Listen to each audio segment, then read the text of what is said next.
First contact. The Zornian Empire had dominated the galaxy for over 12 centuries. Their biomechanical warships, perfect unions of organic matter and advanced technology, had conquered over 3,000 star systems. No species had successfully resisted their expansion. Those who tried were swiftly overwhelmed by superior numbers and adaptable tactics. Those who surrendered were permitted to exist as vassal states, providing resources and soldiers for the ever-expanding imperial machine. High Marshal Vexus stood aboard the command deck of the Eternal Subjugator, flagship of the 17th Conquest Fleet. His scaled skin gleamed under the ambient lighting as he reviewed the tactical display. The Sol System, as the natives called it, was their next target, an unremarkable yellow star with 8 planets, only the third of which harbored intelligent life. Status report, Vexus demanded, his triple pupilled eyes scanning the holographic projection. Standard approach pattern, High Marshal, responded Sub-Commander Krell, her voice modulated through the ship's neural interface. The primitives have detected our presence at the edge of their system. Their planetary defense forces are mobilizing, but our scans indicate minimal threat capacity. Vexus made a dismissive gesture with his 4-fingered hand. Classification. Level 2 species, High Marshal. They possess rudimentary interplanetary travel capabilities and have established colonies on their 4th planet and natural satellite. Nuclear fission technology, early fusion experimentation, primitive projectile and energy weapons. No signs of faster-than-light travel or communication. Predictable, Vexus said. Deploy the fleet in standard assimilation formation. Prepare to neutralize their orbital defenses as a demonstration of our superiority. The Eternal Subjugator led a formation of 500 Zornian vessels toward the inner system, their biomechanical hulls pulsing with energy as they accelerated. The conquest of Earth would be routine. Another footnote in the glorious expansion of the Zornian Empire. They were halfway to Mars when the impossible happened. Spatial anomaly detected, Krell shouted, her usual composure fracturing. Unknown energy signature directly ahead. Before Vexus could respond, a distortion rippled through space. Where nothing had existed a moment before, a single vessel materialized, directly in the path of the Zornian fleet. Impossible, Vexus whispered, staring at the tactical display. They have no displacement technology. The human ship was unlike anything in the Zornian database. Sleek and angular, its matte black hull absorbed rather than reflected light. It was small compared to the Eternal Subjugator, perhaps 1/5 its size, but its appearance through what appeared to be controlled space-time manipulation suggested technological sophistication far beyond Level 2. Incoming transmission, announced the communications officer. A human female appeared on the main view screen. Her uniform was midnight blue with silver accents, bearing no insignia or rank indicators that Zornian intelligence could recognize. Her expression was calm, almost disinterested. "This is Commander Nara Chen of the Earth Defense Vessel Silent Watcher," she stated without preamble. "You have entered restricted space. Power down your weapon systems and withdraw immediately." Laughter rippled across the command deck. Even Vexus permitted himself a low chuckle. "Your species shows admirable courage, Commander," he responded, using the universal translator. "But surely you recognize the futility of resistance. We are the Zornian Empire. We have conquered 3,000 worlds. Your technology is primitive. Your defenses inadequate. Surrender now, and your species will be permitted to serve the Empire." Commander Chen's expression remained unchanged. "You've made several critical errors in your assessment, High Marshal Vexus." Vexus stiffened. They had not transmitted his identity. "First," Chen continued, "you've classified us based on what we've allowed you to see. Second, you've mistaken our restraint for weakness. And third, you've entered this system without invitation after we've deliberately avoided contact with expansionist empires like yours." "Scan that vessel," Vexus commanded. "Full spectrum analysis." Unable to penetrate their hull, High Marshal, Krell reported, confusion evident in her voice. They appear to be employing some form of adaptive shielding that redirects our sensor beams. Vexus leaned forward. A single ship cannot stand against the might of the Zornian Empire, regardless of your technological tricks. Stand aside or be destroyed. We anticipated this response, Chen replied. A demonstration appears necessary. Before Vexus could reply, the human vessel emitted a pulse of energy unlike anything Zornian sensors had ever recorded. It wasn't directed at any ship. Rather, it expanded outward in a perfect sphere, washing over the entire fleet. Nothing happened for 3 seconds. Then alarms blared across the command deck. "Hi, Marshal. Our bioneural cores are experiencing cascade failures," Krell shouted. "The pulse, it's disrupting the synaptic connections between organic and mechanical systems." The Zornian advantage had always been their ship's semi-sentient nature, capable of adapting to enemy tactics and weapons in real time. Now that advantage became vulnerability. The human pulse acted like a virus, disrupting the delicate balance between mechanical and biological components. "Impossible," Vexus repeated, watching as his mighty vessels began drifting out of formation, their systems failing. "You're a level 2 species. You have no understanding of bioneural interfaces." Chen's face remained impassive. "We classified ourselves, High Marshal. We've observed your conquests from afar. While you expanded openly, we developed in shadow. While you flaunted your technology, we advanced in silence." Across the fleet, ships were losing power as the pulse corrupted their systems. The mighty Zornian armada, undefeated for 12 centuries, was being neutralized by a single human vessel. "We could destroy your fleet," Chen continued. "But that's not our intention today. This demonstration should suffice.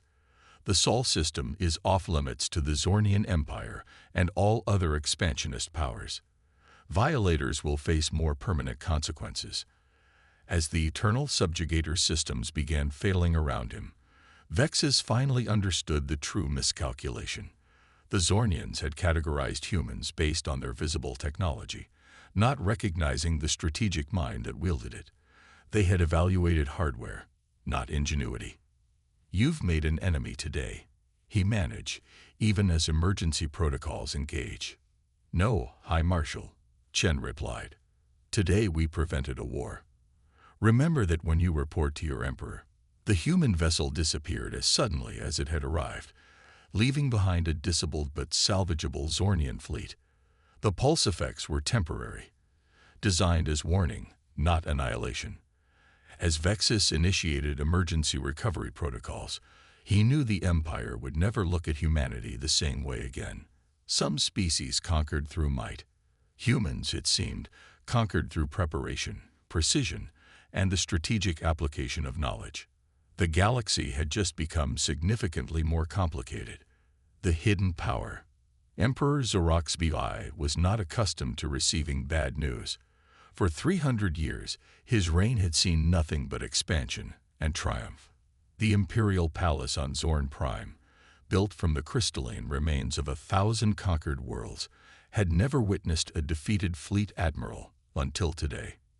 "You expect me to believe," the Emperor began, his voice dangerously soft, "that a single vessel from a supposedly primitive species disabled 500 of our most advanced warships."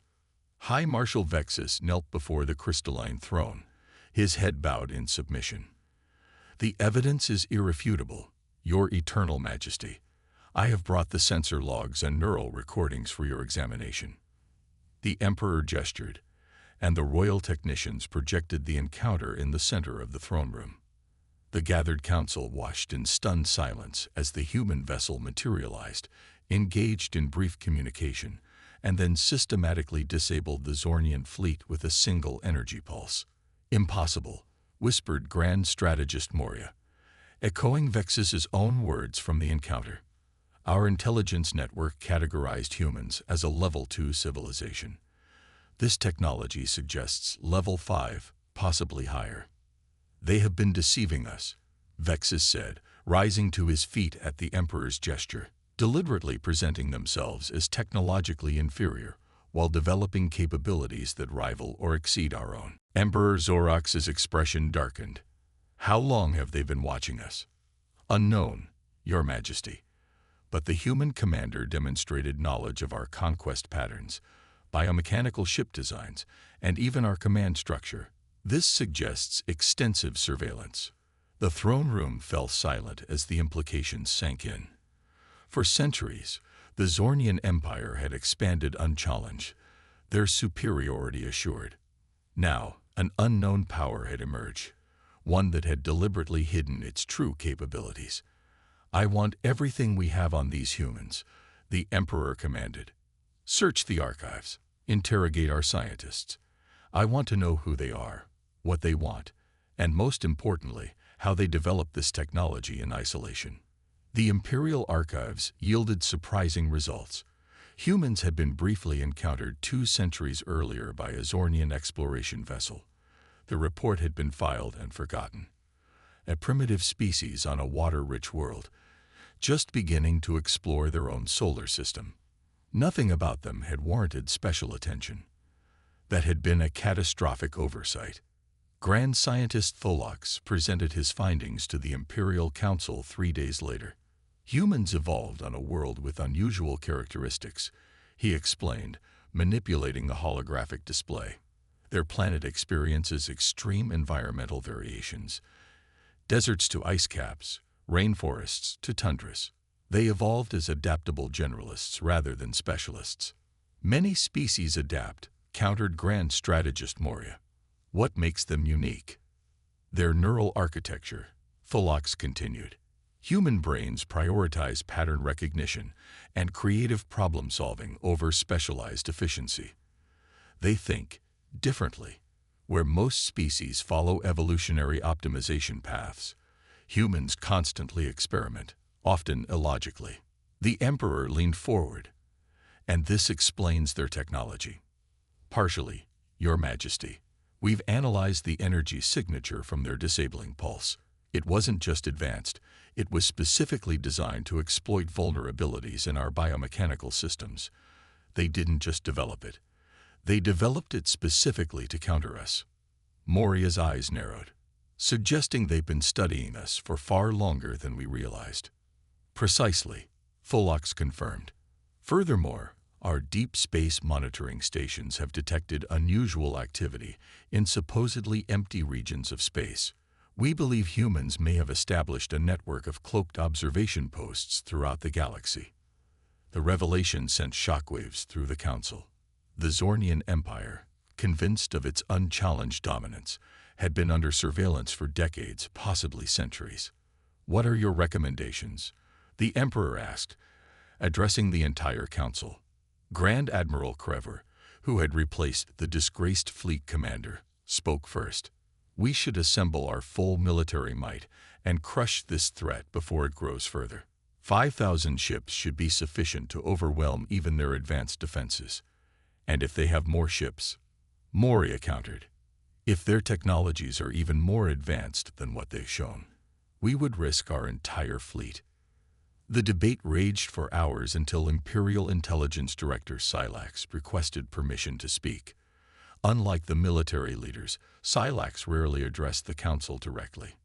Your Eternal Majesty, he began, during our investigation, we intercepted communications suggesting something disturbing.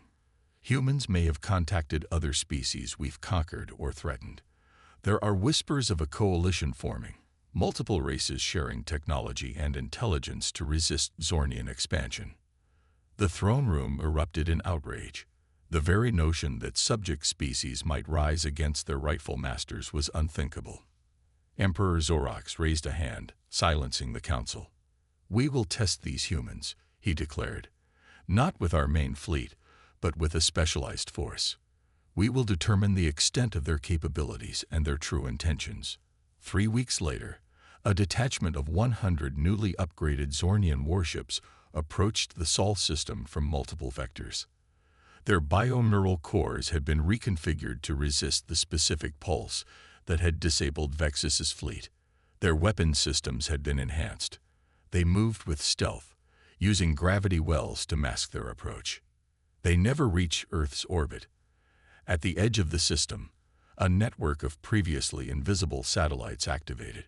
Spatial distortions erupted around the Zornian fleet and 30 human vessels, each unique in design but bearing the same matte black hull configuration, materialized in a perfect containment formation.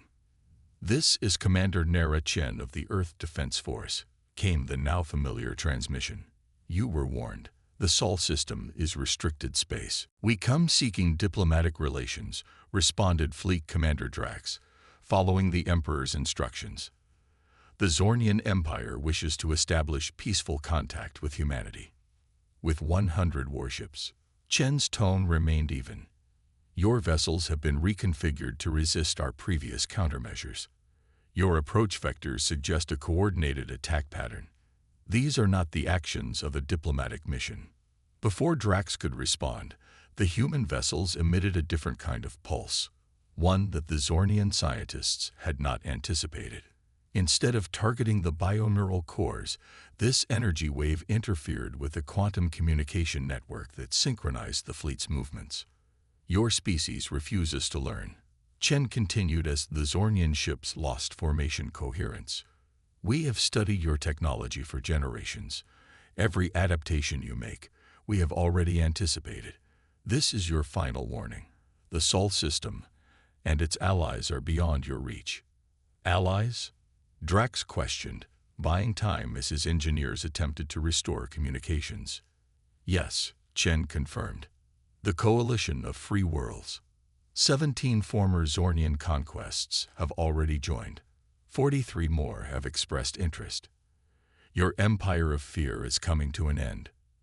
As if to emphasize her point, spatial distortions appeared throughout the system. Ships of various designs, some recognizably from species the Zornians had conquered centuries ago, materialized alongside the human vessels. Each displayed technology far beyond what their species had possessed when subjugated. "Impossible," Drax whispered, echoing the word that seemed to define all encounters with humanity. "Return to your Emperor," Chen instructed. "Tell him the age of conquest is over. The galaxy is awakening to a new possibility. Cooperation instead of subjugation. The Coalition welcomes peaceful contact with the Zornian Empire, but we will not permit further expansion through force." As the disabled Zornian fleet retreated from the Sol system, escorted by Coalition vessels to ensure their departure, Emperor Zorax received the transmission in his throne room. For the first time in 3 centuries, the Eternal Emperor experienced an unfamiliar emotion: uncertainty. The galactic order was shifting. Humanity, a species that had seemed insignificant just weeks ago, had not only developed technology that challenged Zornian supremacy, but had forged alliances with the very civilizations the Empire had conquered. They had hidden in plain sight, watching, learning, and preparing for this moment. "Your Eternal Majesty," Grand Strategist Moria spoke into the stunned silence that followed Commander Chen's ultimatum. "We face an unprecedented situation. These humans have done what no species has managed in 12 centuries. They've united our former subjects against us." The Emperor's expression was unreadable. "Options. We can attempt full-scale war," Admiral Krever suggested, though with less confidence than before. "Commit our entire fleet, and face not just humans but 17 other species with similar technology." Moria countered. "That would be suicide." Imperial Intelligence Director Silax cleared his throat. "There is another option, Your Majesty. We could negotiate." The word hung in the air like a blasphemy. The Zornian Empire had never negotiated. It had only conquered or destroyed. "The universe has changed," Silax continued quietly. "Perhaps the Empire must change with it." As the debate continued in the crystalline throne room, billions of light-years away, Commander Nara Chen stood on the observation deck of Earth's orbital command station. Below her, the blue planet spun serenely, unaware of how close it had come to becoming just another conquest. "Will they adapt?" asked Admiral Reyes, joining her at the viewport. "Uncertain," Chen replied. The Zornians have never faced meaningful resistance. Their entire cultural identity is built around conquest and superiority. But they're also pragmatic. When faced with sufficient deterrence, they may choose survival over pride. And if they don't? Chen turned from the viewport, her expression resolute. Then the coalition will demonstrate that humanity's approach to war is as different from theirs as our approach to peace. We don't seek conquest, but we will protect what we've built. As the stars glimmered beyond the viewport, a new era was beginning. Humanity had emerged from self-imposed isolation to reshape the galactic order, not through conquest or subjugation, but through preparation, cooperation, and the strategic application of knowledge. The universe would never be the same again.